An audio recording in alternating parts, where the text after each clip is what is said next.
think Marcus Smith, the creative director, and I were both here for Resistance 1. A lot of the team was here for Resistance 1. And we wanted to make a game where we allowed the player to choose the way they play the game, and absolutely the best way to do that is having all your weapons at your disposal. I just think we just started feeling more comfortable with the idea of, like, we can be our own game. We don't have to do what every other military shooter is doing right now.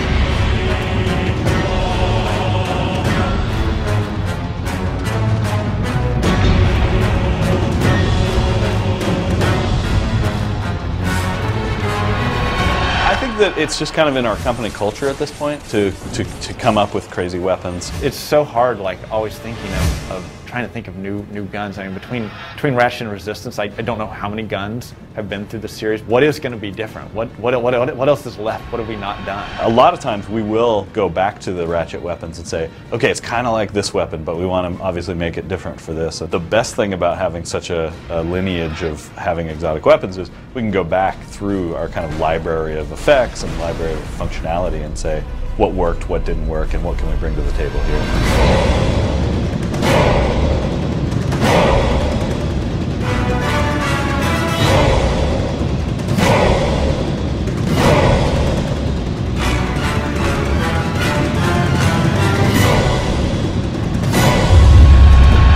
The reason that we really went with the upgrade system was in Ratchet 2 you had a lot of different weapons, and we discovered that people would tend to kind of have their favorite and just go with it. And what the upgrade system did on a gameplay side was you kind of wanted to experience all the different weapons because you wanted to upgrade them as you went along. So by doing that you learned how good and what the advantages and disadvantages of each weapon were. That was what we brought to the table in R3, was how do we capture that? So we've kind of done it in our own unique way.